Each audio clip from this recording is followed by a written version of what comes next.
And I was very, very angry. Always very angry. How angry are we talking? Like angry. Like to the point where I could put my finger around your neck and just yeah. So I was always very angry. Really? Yeah, I had a very How old were you? a mean streak. I mean, I was in my 20s, 30s, 40s. I could drink anybody off the table. Really? I started drinking when I was like 2 or 3. 2 or 3 what? Yeah, years? Sexual abuse. Being sexually abused is something that, as a kid, you never get over. And don't be so gullible into thinking that coming to a foreign country, the people are stupid. These people are not stupid, not by any means. Don't let the class fool you. Don't let the fact that somebody is wearing slippers and a rag, don't let that fool you. Very, very smart people here. You have to do your due diligence. Don't come here thinking that, oh, they're gonna love you because you're so special. No, they love you because you have money to spend, and that's what happens when you go to a foreign country. In Jamaica, the same way. When you go to any islands, it's the same thing. Don't come here thinking that, oh my God, I'm amongst my people. Don't do that. Hello guys, and welcome back again to another amazing episode, and this is the Diaspora Transition episode where we have dialogue with diasporan who decided to relocate from the diaspora and being moved back here on the continent. And we are here in Ghana. You know, we just literally came back from Nigeria doing the same thing. Today we do have here someone very special. She goes by the name Audrey. She decided, her heritage is from Jamaica, but grew up in the US and decided to relocate to Ghana, and not anywhere but a Sable village, right? A Pan-African village. So I'm here with her to, have a dialogue, ask her why she decided to even leave the US behind. So without further ado, Audrey, welcome on the show. Why, thank you for having me here. I know this was impromptu, but I am really appreciating this. And thank you for coming. It's a very close call, or what is there's a word for it, like last minute. Well, yeah, close call. Well, it is last minute, but it's okay. But I appreciate it. They say impromptu. Impromptu, yeah. But people watching you, I know your name is Audrey. Yeah. Your heritage is Jamaica. I like your hair, by the way. Thank you. It's beautiful. Briefly introduce yourself to the people watching you for the first time. Well, hello everyone, and I'm very happy to be here in Ghana. My name is Audrey Appleby. I grew up in Jamaica, but left when I was a teenager and moved to the United States. I've traveled around quite a bit as well. I was also in the military in the United States, and now I've left all of that behind, and I'm here in Ghana for about 4 years now, and enjoying. It's bittersweet, actually. Interesting. 4 years. What year did you move back? 2020? I think it was 2020. I believe it was December 2020. Really? Well, how was that like the first time you touched down? Yeah, I was nervous. Nervous? Yeah, really? because I've never been to Ghana before, and I didn't know anyone. And so it was a friend of mine, Sherry, who convinced me to at least stop by Ghana and just check it out. Because I was actually on my way to Gambia. Gambia? Why Gambia? I visited Gambia about a year and a half prior to the pandemic, and I thought it was ideal for me to move there. Interesting. So let's go. I want to go to the beginning of your story. You were born in Jamaica? Born and raised in Jamaica. I left when I was 13. 13. So your parents moved to the US and then wanted you to go along with them? Yeah, my mom and dad, they migrated to the US, actually Cleveland, Ohio, to be exact. Interesting. So we left from the summer climate to the hot climate to the winter. And so she wanted to move to Cleveland because my aunt lived there. Sorry for that. Yeah, it's Ghana, right? Yeah.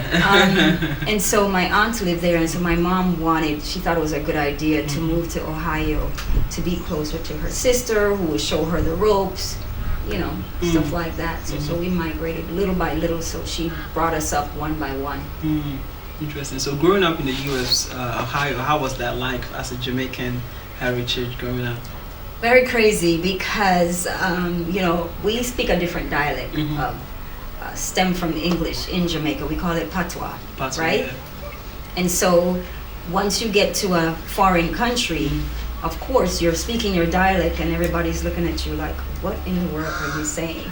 So I had to learn to shift and teach myself how to speak like the Americans spoke, so that I was able to fit in. Education-wise, it was still also a little bit of a difficulty because where I was advanced in some subjects in Jamaica wasn't the same in the United States, and they based that off of your age. So it wasn't, they didn't have like the, nowadays they have honor roll and honor studies and, stuff like that. So initially I had to kind of adjust in that sense. Had to test out of some certain subjects to show that I was able to do certain things, and then of course age-wise they put me back in some classes. So it was kind of I see. So funny. walk me through, your career, your point, you went to college and then what kind of job? Well, I didn't go to college right away out of high school. I graduated in Florida, high school in Florida. So we left from Cleveland, went to Florida. I graduated there, and then I went straight into the military. I went into the Army. I did that for about 3 or 4 years. What year was this? Was it 1984? Really? Yes. Interesting. So went to the military. From the military, when I got out of the military, I decided to go back to school. So I was in New York at the time, and so I went to Medgar Evers College. Shout out to Medgar Evers. And then I moved back to Florida, graduated from Florida International University. So I moved around a bit. Interesting. How was New York in 1984? No, New York was in 1984. New York was 1980. Actually, 1990. 1990. It was nice. It was not bad. I was, at that time I was already accustomed to the different weather, the different changes, people, way of living, things of that nature, and just growing up. So I was okay. It wasn't hard for me to just switch from one. And I'm like a, what do you call it, chameleon? I can shift and change with the environment. And so I just stayed there for about 5 years, went to school, worked at a big clothing store, which is now Macy's. It was A&S, but it's now Macy's. And just life. Interesting. So at what point did Africa came into the picture, or even what triggered you to begin to even look back? It didn't? No. So that was your friend who just... Listen, it was on a whim. I knew I wanted to leave the United States, period. And that was something that I had in the back of my mind, and I was planning it for quite some time. And so I started looking at different countries where the money could stretch further. So I looked at like Spanish countries, Puerto Rico, Costa Rica, Panama. I looked at several different other countries that I could actually fit in. Based on like things. You mean the people, the color of the people? Yeah, the color of the people, the tropical islands, the fruits, the veggies, being able to have access to all of that. So I was looking at, and of course Jamaica too. So I just kind of had like a little list of different countries that I wanted to visit. And I don't know where or how, but for some reason I was on YouTube and I saw a video about Gambia. And I thought very interesting. So I said, let me go and try and see if what I feel about it was. And I kind of liked it. It reminded me of Jamaica before Jamaica became modernized. Like the olden days, like really, because there were people with donkeys. They were riding donkeys with the donkey carts, with all that. So it was like, oh wow, So I fell in love with my youth. Because you remember it. Because I remember, yes, I fell in love with what I remembered as a youth. So that's why I thought it was an ideal place for me to go. But then you ended up here in Ghana because of a friend. Yeah, she kept writing me, oh, Ghana, Ghana, Ghana, Ghana. And I said, okay, let me try. I was going to only come and stay for about a month. And then I was going to move on. But then something... Yeah, it just kind of clicked. I think when I came, I think I ran into the right set of people. We had so much fun. I stayed at... Were you in Accra? In Accra, yeah. I stayed at Palace Africa in Oyerifa. Let's see. Beautiful place. If you're coming for the first time, I think that is a nice place. It's very homey. Yeah. And very caring, and with the owner and his family, myself and a couple other people, we just kind of clicked. We just enjoyed each other's company. We just kept having a good time. So I got bought into the idea of Ghana, and I never left. Interesting. 4 years. How have the experience been like? Obviously, it's not easy. Moving from the US, I mean, infrastructure is way developed, advanced compared to what we have here in Ghana. You leaving that behind and starting a new life here, even your upkeep, walk me through that. How has it been so far for you? That's a really good question as far as upkeep, because you're absolutely right. Because after a certain period in your life, you change it, right? You evolve. And so you may start from the very basic, and then you evolve to a different level, whether financially, materialistically, all of that. So I was at what you would call middle class, right? Or maybe a little bit above middle class, whatever, it doesn't matter. But leaving all of that behind is, it's bittersweet. Just like living here is bittersweet. And I'm going to use that interchangeably. Because, as I said before, I am able to adapt to my environment according to what I have and what the resources available to me. And it's a choice I made, right? I could easily have moved to Accra and still be able to get the same benefits from where I was living in the States, right? But to be honest with you, I truly prefer being in an area where I can just be at peace with nature. You like the serenity that Asebu offers you? Yes, I do. I do. And it's not just Asebu. It's a lot of areas here in Sure. Thank you. Sorry, go ahead. It's okay. It's a lot of areas here in Ghana that you can have that serenity, that peace, because of the nature, right? Nature is all around. Not that it's not in the States, but nature is all around, and nature gives you a sense of calmness. So it brings you down to a certain level. Not necessarily saying bring you down as in material or anything like that, or finance. It's in reference to your inner peace and the calmness that it brings you.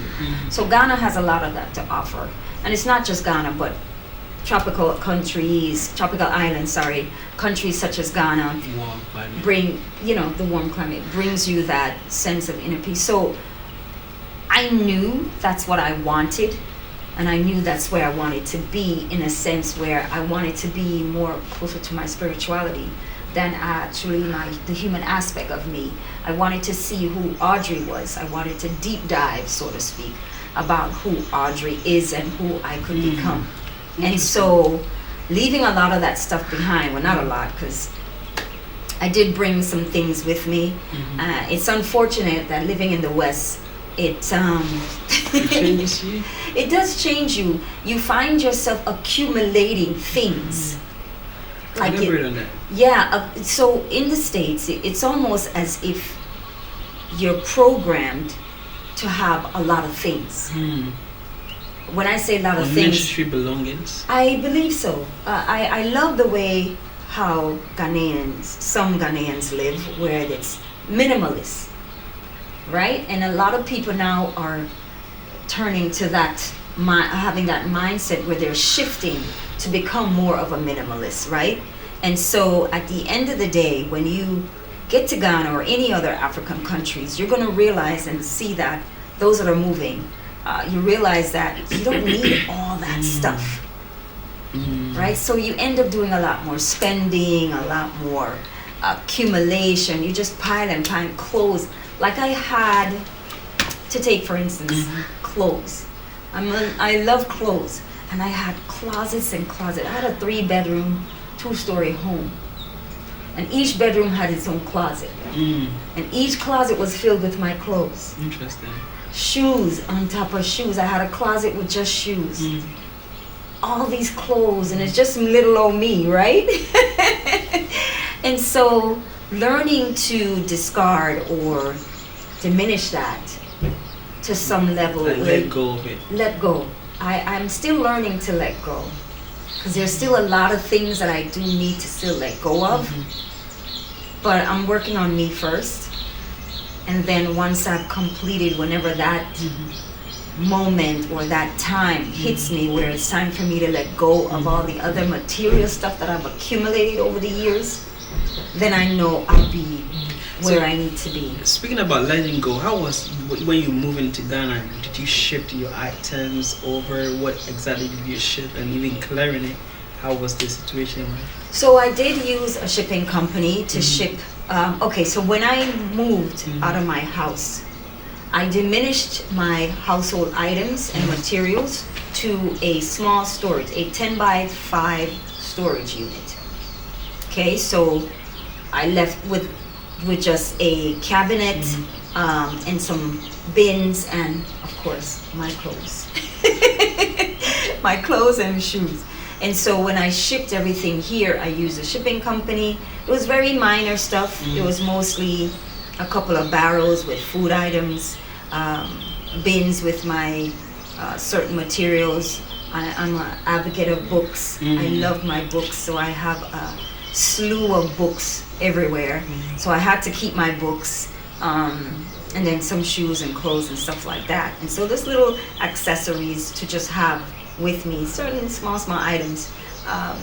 So that's what I moved it. So the shipping company was okay.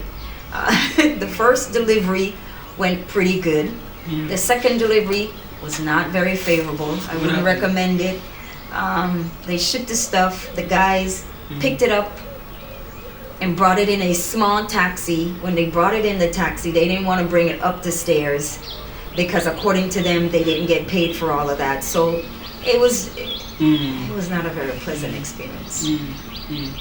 But going back to talking about 4 years, right? You lived how many years in Accra, and then how many years did you live in Asebu here so far? And what projects do you have going on here as well? Okay, if you so don't mind sharing. No problem. So I stayed in Accra for a month, and then I moved to found myself in the Cape Coast area.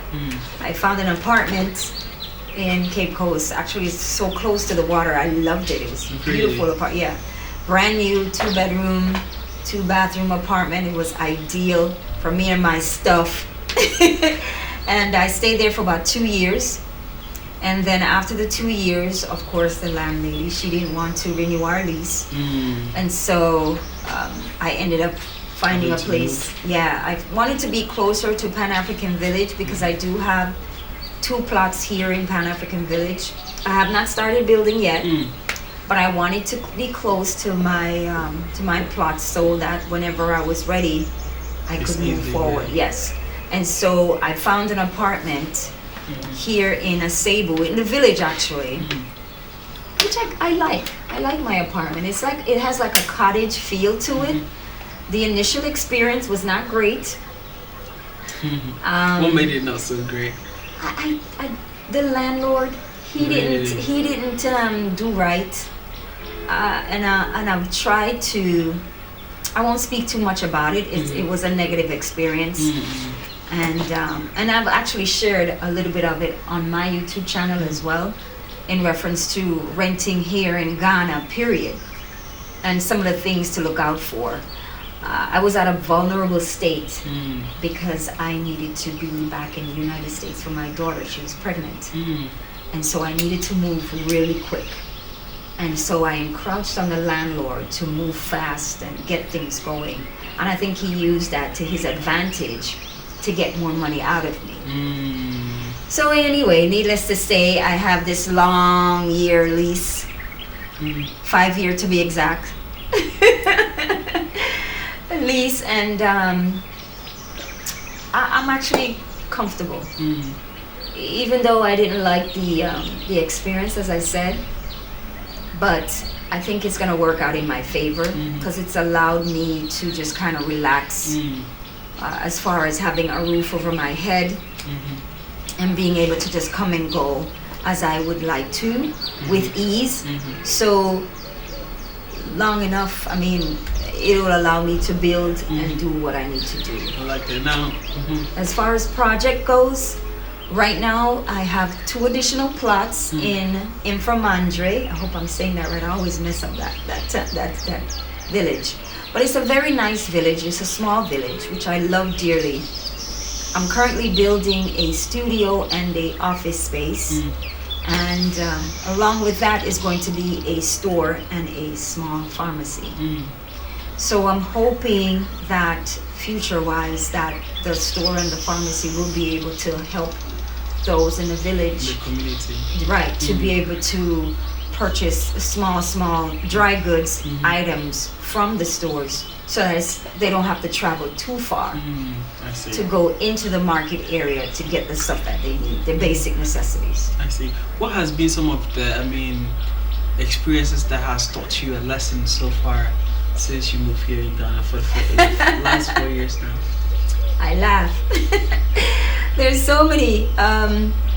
For one, it is important to listen to Ghanaians when you're speaking, especially those that have broken English, right? So they're trying to communicate with me as well as I'm trying to communicate with them. It's very important to listen, and it's very important to repeat for clarity and understanding. If there's any doubt in your mind about what they're saying, ask and make it clear, right? So that don't assume you understand. Yeah, because it will cost you in the long run. The other thing I don't like, and I say I don't like, so I'll just leave it to a small amount, is which is typical, right? Any foreign country that you go to, if you're not a citizen of the country, island or wherever, you're going to be charged more, right? For items, goods and services, you're going to be charged more. And so you have to do your due diligence to check around, ask questions, compare prices, because it will cost you. Is it because they hear your accent, the price goes up? All the time, all the time. Sometimes I choose to speak patois. Yeah. Because of course, once they recognize that I am Jamaican, there's a little bit of a shift in the way how they treat me as far as prices goes. So that has helped me a little bit. Not a lot, but and Ghanaians will tell you when they travel and they come back, they get the same treatment. Yeah. Because you're seen as privileged. Yeah. Not only that, your fanti or your tree is not as polished as it used to be. So there's some friction in your voice that gives the notion that you're actually been away. So it's not just diasporans per se, or Jamaicans or Americans or white or whatever. It doesn't matter. If you're not, if they don't feel like you've been here long enough to be able to relate to them, then you're going to get the prices of those that have traveled in outside, or as you say, privileged. Now, you being Jamaican, I've heard that our culture is quite similar. Very. Do you have the few that you've observed that you think is really similar? One of my famous ones that I like to use is when you say wapome, right? Yeah. It's the same as wapm in Jamaica. Really? Yes, or we say wapen. So those who are, the more prestige in Jamaica, they'll say wapen, right? But in the country, we say wapm. And it's the same as hello, how are you? Wagwan, how are things? When you say wapome, it's the same, right? It's the same as saying how are you, how are things going? Really? I think so. Wapome is a different word though. No, wapome isn't that when you say isn't it like a greeting to you and me, or to the same. Now etisen is one, but wapome is another. Oh, okay. So maybe I don't know that one. You see? Yeah. Interesting. So some of the food, of course, the goat, we like curry goat. You guys don't use curry a lot, but we do curry goat. We do use curry goat in soup as well, and I think you guys do too. Cornmeal. when you, I think you call it the Banku? is it Kinky. no kinky? Kinky. We have it, and in Jamaica as well, which my friend will say she loved to say. She said dokono. Dokuna. It was never one of my favorite things, so I don't Yeah. really care for it. But there's a couple of similarities with the food we eat and how we make the food. But I think Jamaica beat Ghana on a whole. Aha, and I say it because we do seasoning. We like to use a lot of herbs and seasoning. Ghana doesn't do that, which I was very surprised. The only thing that you guys love is the spice, the pepper. Spicy, Or you say pepper, the pepper. Yeah, we like pepper too, but only in certain dish. But in other common dishes, it's all about the seasoning. Interesting. So we do a lot of salt, and we don't do the Maggi. Maggie's not a thing for us. It's not healthy, I heard. No, it's not. It has MSG. Really? What's MSG? Now you put me on the spot. I've heard that word. They say it's very unhealthy. It is very unhealthy. It actually causes cancer. Interesting. Yeah, and I was very surprised when I got here, because that's what they use in everything. Is that Maggie block? Is the Maggie block, which I really and truly wish they would divert away from and use more seasoning, because Ghana has it here. Yeah, we have all the herbs and everything. You use that in the food, you will see a different flavor, a different taste, and things. Because when Ghanaians eat Jamaican food, we enjoy it. They go crazy. They go crazy. Oxtail and you have rice and peas. Rice and peas. It's like wache. It's like wache, exactly. Right, exactly. Yeah. But we mix it with coconut, and we season it with thyme and scallion. And I tried she has a food truck business. Who is this? In Accra? Yeah. Yes. Jumbo Spaces. That's why I tried my first Jamaican food. But go ahead. Yeah. Well, did you like it? I did. Yeah, so it's well seasoned. So we're all about the seasoning and making sure it has that flavor. And God, we missed the beat here, because we could do so much more. Yeah. But anyway. You can open a restaurant. No, I don't like cooking that much anymore. Really? And it's funny, because I used to love to cook, and I can cook almost anything. But I've gotten, once my daughter went to college, and is now an adult, I don't even want to cook for myself sometimes. No, really? But I have to eat, so I'm like, ugh. Yeah, really? It just becomes tiring. You're standing in the kitchen preparing, and then now I'm vegan. I see. So I don't eat a lot of meat. You became vegan when you came to Ghana? No, when I was in the States. Really? How did that come about? Just learning more about what's in our food. Yeah, in the West, there's a lot of stuff in our food that is not. Let's talk about it. What is it?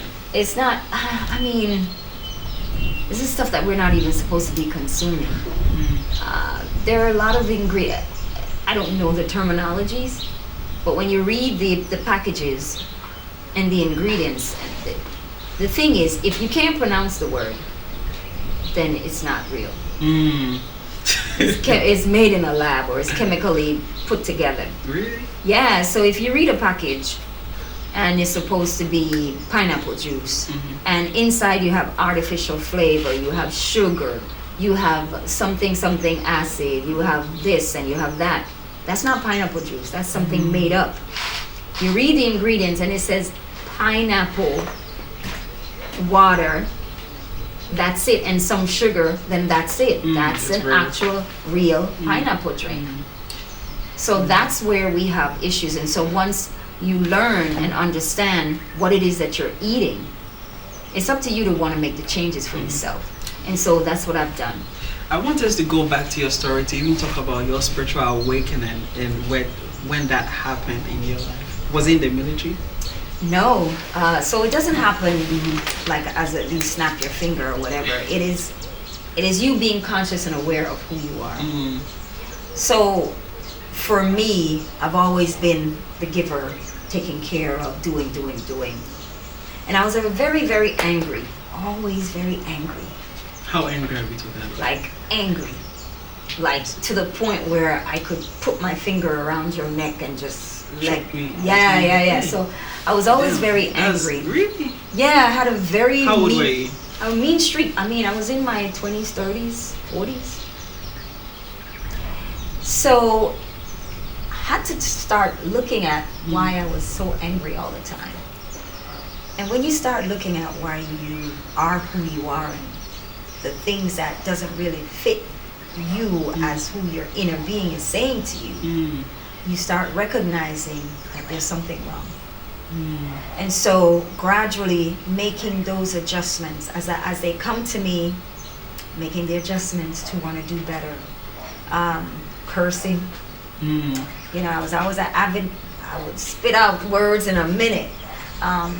So being able to just watch myself to say, okay, I don't want to curse that much anymore. I want to be able to just gradually let go of those words. Drinking alcohol is not good for the body. You know, our human body is, for those who like to drink, don't come after me. But it's just, I'm talking about me personally, right? So drinking, I was big on drinking. I had no problems drinking. Really? How did you? I could drink anybody off the table. Really? I started drinking when I was like 2 or 3. 2 or 3? What? Yeah, my dad, we used to entertain. I see. And I would, when he's done and everybody's gone, I would go and sip. Interesting. And that's when I started drinking. But it wasn't like as if I was an alcoholic or nothing. I would only drink on occasions when I was with friends. So it wasn't like an everyday thing. It was just only for entertainment. And then one of the things that I would share is in reference to my anger. It was stemmed from my upbringing. There was a lot of traumatic experiences, as they would say, that occurred in my life when I was younger, adolescent. No, not really. I guess I could. Sexual abuse. Being sexually abused is something that, as a kid, you never get over. And so you don't even realize how deeply it affects you. And so learning and understanding that as an adult made me realize where a lot of my anger came from. A lot of my because I was very quick-tempered. Quick. And my words will cut you. Like, I could say things that would make you just feel like this big. So having to curtail all of that and putting that in excluding that out of my life, right? Excluding that out of my life so that because I no longer wanted that to be a part of me. Accepting the fact that, okay, yes, I was sexually abused. Okay, now what?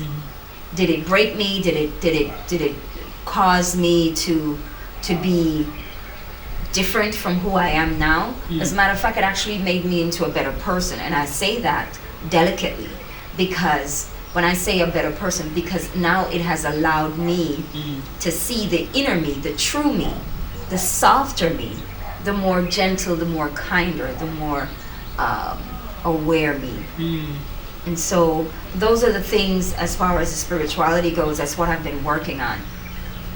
And I know a lot of people are saying, oh, I'm on a spiritual journey, you know, I'm woke or whatever, you know, I'm diving deep into this. But for me personally, it's just changing who I was to who I need to be, who I truly am. And that's what's important to me. So however you want to classify it, that's what's important to me. Thanks for sharing that. Yeah, sorry to hear that. What would you say? Would you say you've been able to heal now? Yes, I have. I've been healing myself very specifically on the items that needs to be healed. For instance, I'm going to share this. So the other day, and the beauty about this is my daughter is doing the same thing with me. So she's on the same journey with me, and so we share my stories. She shared how she felt growing up with me being the person I was, and some of the trauma that has transferred over to her, because we don't even realize it, that it passes on. It's transferred. Yeah. So when she was growing up, she was afraid of me when your child looked at you and said, I was afraid of I was really truly afraid of you, that's because of the energy that I was putting out. Like I would be, as I told you, I would be so angry. I wasn't abusive per se, but she got a lot of the words. You know, it was maybe more mental abuse than anything, as opposed to physical. She could probably tell us a little bit different, but I'm not gonna sugarcoat it. But yeah, there were some times when she would do certain things that she would get it, literally. Was it excessive? Probably, and I can say that with truth and conviction that probably it was excessive. And even there were times that I have to actually pull back because I didn't want to be the same person as my dad. So my dad was very aggressive when it comes down to discipline and all that, and I didn't want to be that person. And so as time progressed, I started pulling back because I recognized the trends, right? I recognized what it was doing, what was happening. And so I had to learn to just kind of deviate from being this aggressive parenting style that I grew up with, and just allowed her to be more of a communicator for her to understand. But it took her a while to get to that point. And you know, as she was growing up, she said she was very afraid of me. Because the first time she told just you, my how did you look. feel? You don't feel good, especially now that I've been cleaning up some of the crap from the inside. It's not a good feeling. It's not good when your child, the fact that she has the ability to say to me, I was afraid of you, is beautiful yet ugly for you to hear, because now you understand what you were like when you were her parent. I didn't get that opportunity to speak to my parents to let them know what they were like, but at least I've been able to break that cycle of her being able to come to me and speak to me, whether it hurts or not. She's able to come to me and speak to me to let me know who I was, how I was, and how it affected her. She's been doing her work as well, and so have I. And it's not easy. And sometimes this cleansing can be very physically painful for you as a person too. And I don't know if a lot of people recognize that, that you can develop ailment. Really? Yeah, you can develop some ailment from the cleansing, and because of that energy that you have suppressed for such a long time, releasing it, like the toxic, releasing that toxicity can sometimes be very painful on the body. And so recognizing that and understanding that has allowed me to be able to heal myself also too within that, being able to drink the herbs and sleeping. I'm still working on that sleeping thing. Eating the right food, still working on that, just making sure to stay grounded. When it's time to just do nothing, you do nothing. When it's time to do, and I'll do.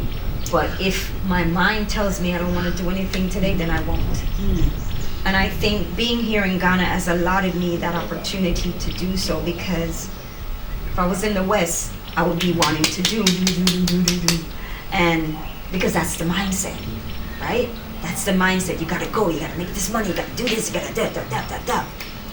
Now that I'm here, you relax. I am learning to relax. I'm learning to love me more.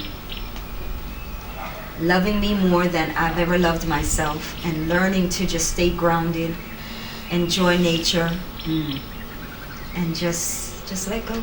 Now, looking at where you are now in terms of the growth you've been able to make in your self-development, comparing that to when you were in New York or even Ohio, would you have anticipated that there's a moment that's going to come where you'll be less angry and then you would be as different as you were? No, I've always wanted to be in a place. I used to say I want to live on an island. And my daughter used to get upset with me because it's like, you can't live on an island by yourself. And you know, when you make statements like that, it's coming from a part of you that doesn't resonate with the environment that you're in. And so I'm here now, and I can't remember ever saying I want to be on an island anymore. I'm getting there to be at peace with myself. What would you say your journey to Ghana? What lessons can you tell the audience that your journey has been able to touch you?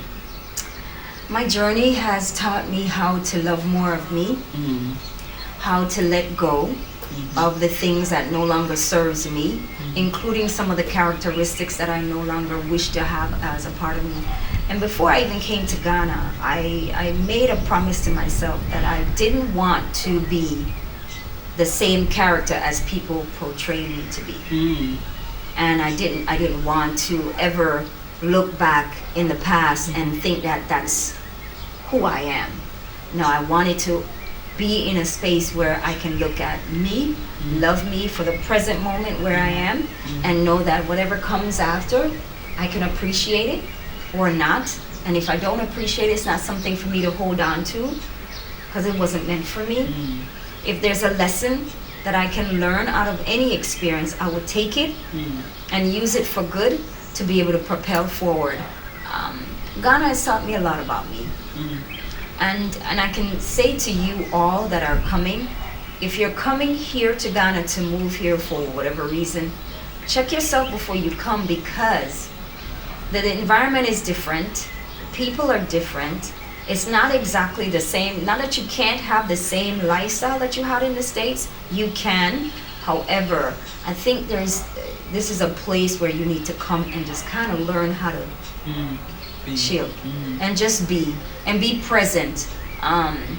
We all have goals and aspirations, and we all want to do better in our lifestyle, and that's all good and fine, but you can do it in a way where it's not toxic.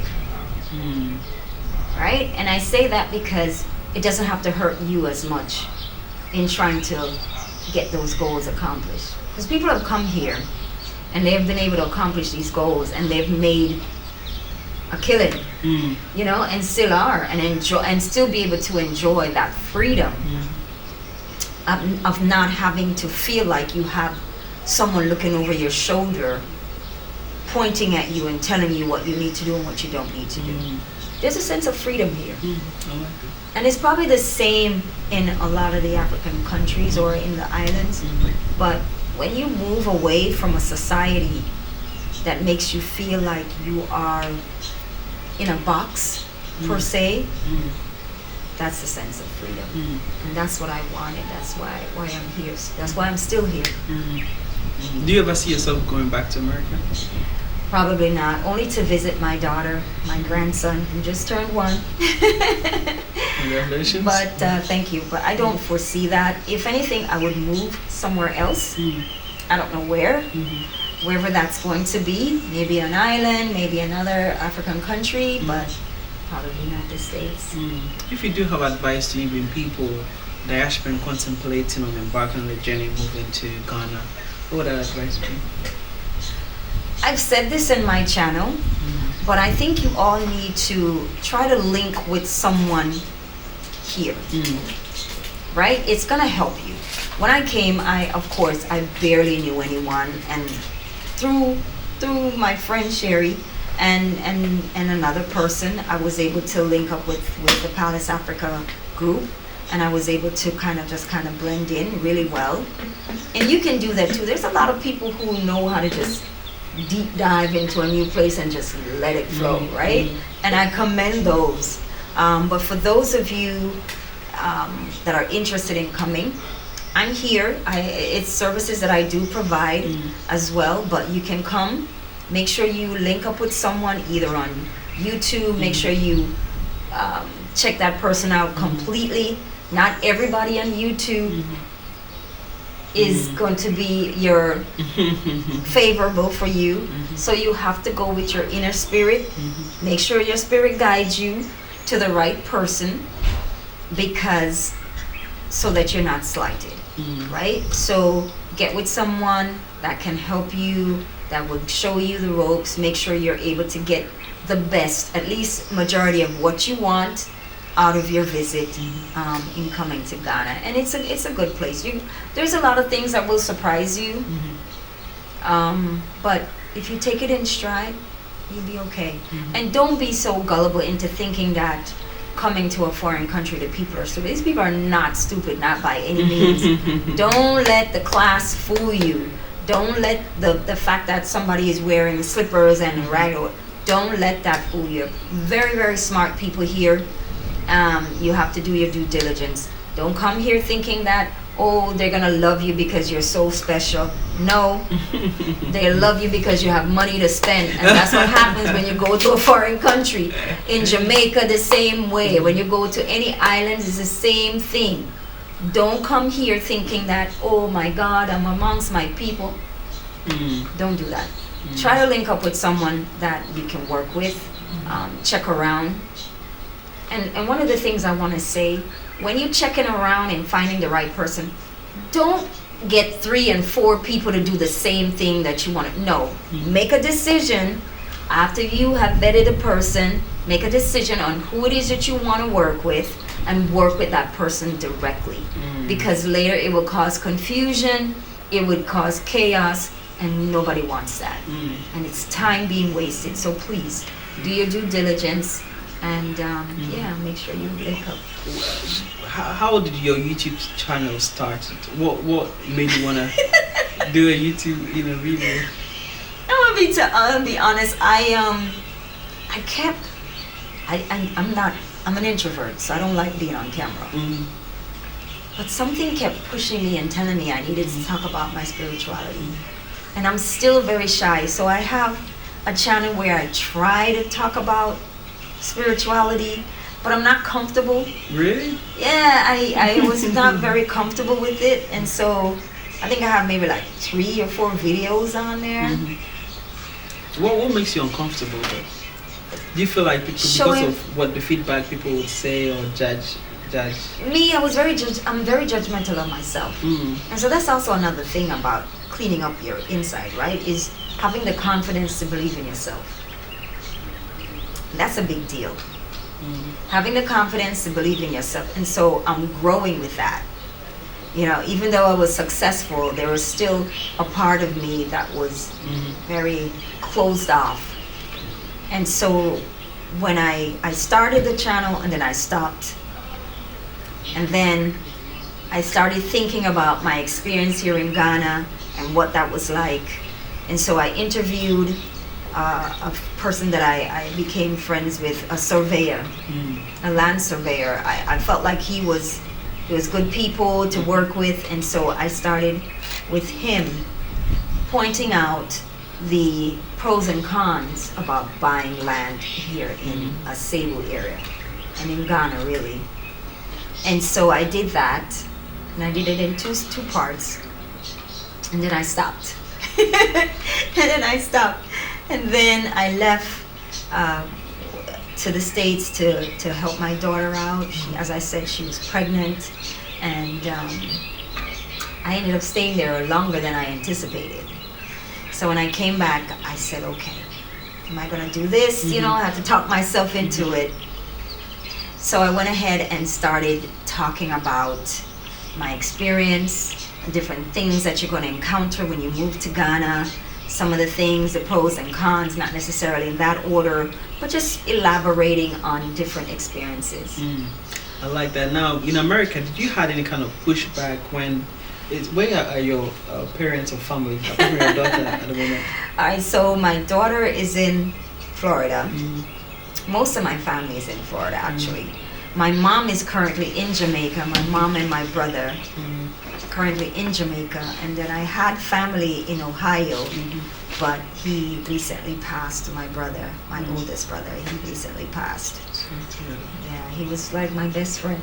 We were best friends since I was, I want to say 8. We became best friends. So it was kind of a rough go for me. I still cringe at the idea that he's gone, but that's neither here nor there. And so one of the reasons, because we shared our traumas. We shared the trauma that we experienced growing up. And so it was like a common thing for us to be able to try to talk ourselves through it, to be able to understand what was happening, why it's happening, and not blame, right? I've gotten to the point where I've deviated from blaming, so there's no more blame game. It's more forgiving and nurturing for me. So he didn't get a chance to do that, so it's unfortunate. So anyway, so what were we saying? Pushback. Did they have? Yeah. So my mom, she was visiting at the time that I told her I was leaving for Africa, and she cried. Because a lot of times people would tell you the negative connotation that was being shoved down our throat about Africa was just overwhelming. So, when you come here and you learn, you're like, wait a minute, these people live probably better than me and you. And they're in a cash system. They're not on a credit system. You think about it. Credit, cash, this is it. The scale doesn't balance.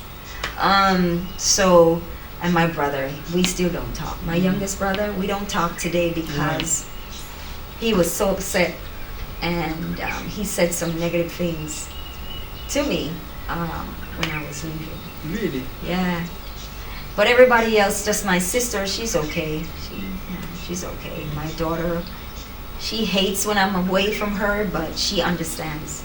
And she doesn't hate that I'm in Africa. She just hates that I'm too far. Too far away. She would prefer for me to be living right next door. Because, we've developed a relationship so good that she would rather me be very close, because we kind of feed off of each other. I like that. Thanks for sharing that. Oh, how was it when you were in the military? I actually liked it. I liked it because I liked the structure of it. When I say structure, I mean I like the ideology of being disciplined and being able to just do what I needed to do that was required of me. I take instructions very well. Were you on field or you were in a different role? Well, no. I was in the office. I was administrative. But of course, even though you are administrative, if you're called to go to the field, you have to do the same. So it's not like you are not. But I was never actually in any war. Because the time that I was in the military, there wasn't anything going on for us to be deployed into a war zone. But it was quite, I think it helped me to kind of ground me on a disciplinary manner. It took the youth out of me and shaped me into this adult where I knew I had to be responsible for myself, take charge of myself. And I guess in a sense, I recognized that I needed to have that kind of structure, even though my dad was a disciplinarian. It was on a different level, and I don't know how to explain it, but it was on a different level. I guess it's more personal with my dad, as opposed to being in the military where there's no attachment, no emotional attachment. That's what it was. And so I didn't mind being in there, in that state. I just felt like there were some things, though, that politically that I didn't, that didn't fit me, and so I had to get out. Interesting. How old are you now? I'm 57. 57.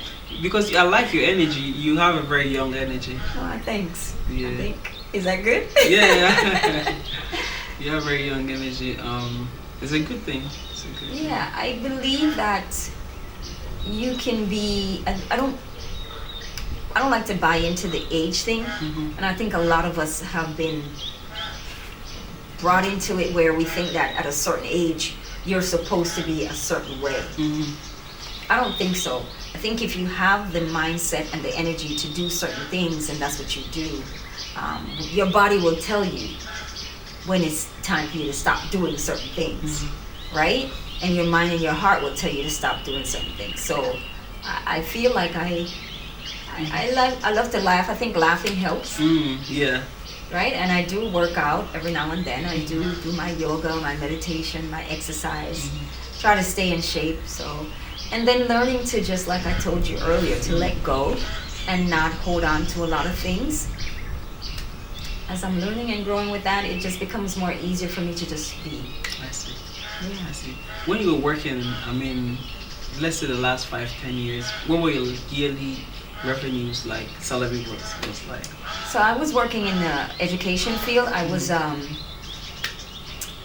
assistant director for facilities management, right? And what that is to manage the housing, the student housing. And so I did that for several years in the US. And my last salary was around between 60 and 65 per year. Yeah. But you still left it and came to Ghana? The way I left, you would be surprised. I didn't even turn around. I didn't blink. I just was like, I'm done. Y'all, it was a one-liner. As of today, I am no longer, I am resigning from this position. And that was it. Interesting. It was on April 1st. April Fool's Day. Yeah. Irony. Yeah. 2019, April 1st. And I was just like, I'm done. And actually, I didn't know what came over me. Because it's not my character. Really? I usually like to do things methodically, put in my 2 weeks notice, make sure I cover myself. What are my benefits? Am I eligible? I didn't do none of that. I woke up, I went to work. I realized I hated everything about the environment. And it wasn't the environment, it's more the people that I worked with. Very, very toxic.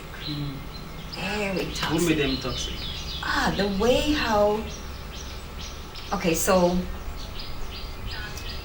black female in a male position. So when you talk about facilities, it's more of a male dominating position. For me personally, and I know there are other people who have had good experience, but for me personally, from the day I was hired to the day I quit, it was just toxicity. I had one employee who hated the fact that I was in the position because he wanted the position. He was never going to get the position because the director didn't want it. It was just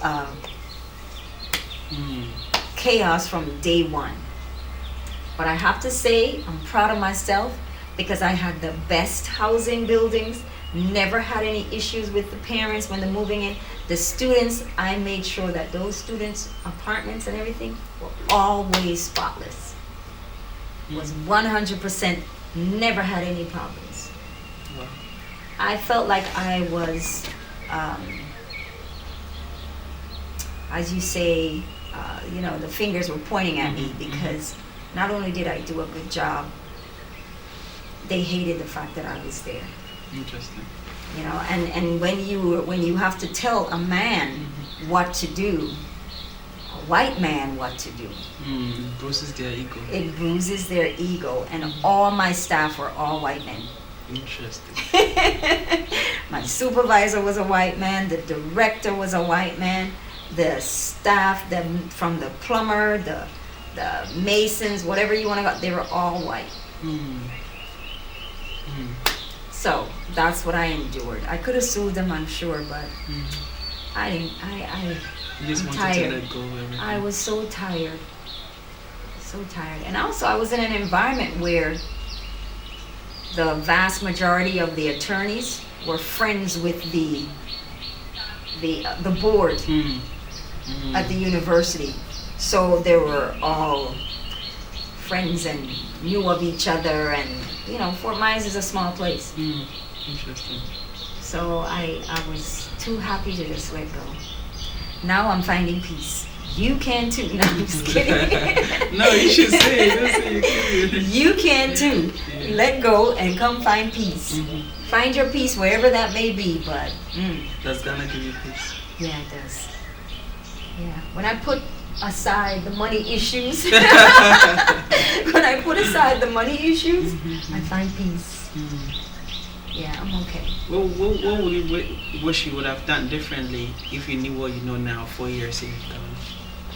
Left earlier. You left earlier. Yeah, I had enough money where I could have done so much more for myself. Yeah. even when I quit, I actually didn't leave right away. I stayed in the States for a whole year and paid all my bills, my mortgage, my car note, paid off my car. I did everything out of my savings. You shouldn't have done that. Yeah, so if I had known that I was going to be coming to Ghana, I would have just dropped everything and left it right then and there and just took the money that I had. Because that was maybe like $60,000-$70,000 that I could have saved and brought here and used. That would go a long way. That would have went a long way. So that's the only thing different that I would have done. I like that. Thanks for sharing. Okay, so please, I'm in need of more subscribers on my YouTube channel, and it's Audrey Appleby 8531. That's my YouTube channel. Please go and watch some of my videos and do subscribe. My goal right now is to inform. I'll do my very best. I consider myself to be very transparent, very trustworthy. I've never not do what I said I was going to do for anyone that has reached out to me. So if you're interested in coming to Ghana, please give me a call or text me. Again, it is a services that I do provide, so keep that in mind. I will give you whatever information you're looking for, and I will try to point you in the right direction. If I'm not able to do that, then I will find someone else who will, to give you the best of what it is that you're looking for. Please come with an open mind. Please come with a soft heart. Please come with your intuition to be able to know when you're being duped or not duped. Please come with a fair mindset. Please come with the ideology that it's important for you to be able to share whatever knowledge you have with those that are interested in doing so. So there's a lot more to it, and so again, I do share a lot on my channel, so please, by all means, you can go and check that out. If there's something that you think you are missing or not understanding, you can always reach out to me. My information is usually in the description box of my channel. How many subscribers do you have now on your YouTube? Oh, I got over 1,200. 1,200. No, that's good. I know. Guys, go, if you're watching this video, go to her YouTube channel and subscribe. Comment down you're coming from Webnation Africa. Show her love. Let's get her to 2,000. Thank you. Let's That get her would to be 2,000 nice. subscribers. Don't go and disgrace me, I beg you. At least 10% of people watching, just go and show her love, subscribe to her YouTube channel. And stay tuned for, you should feel free and share your spirituality journey, because people would appreciate that. I'm getting to that point. I am getting to that point where I am formulating in my mind where to start. And I guess that's a part of me, that's the procrastination side of me. So if I stop worrying about where to start and just start, then I'll be able to freely do it. And so I probably will. I actually don't think I have a choice, because it's been something that eats up at you. Yeah. It's been on your mind. It's been on my mind. Yeah, and once I get past that, just do it. Yeah. I'll be fine. Just do it. Nike. All right, this has been a very great conversation with you, sharing your story. I really appreciate it. Thank you. You already give your last message, your final message? I think so. The only thing I want to say is to his his subscribers, please be advised, the quality is not the same. Oh no, so don't come for me. You do very fine. Yeah, that's it. That's all I have. Yeah, guys, thank you so much for talking to me. Oh, I appreciate you. And if it's your first time here, please don't forget to like the video. Comment down below what you enjoyed about this episode. Share to friends and family so they can enjoy the episode as well too. And yeah, without further ado, let's say bye bye to the people watching. Bye everyone. All right. Thank you. Peace.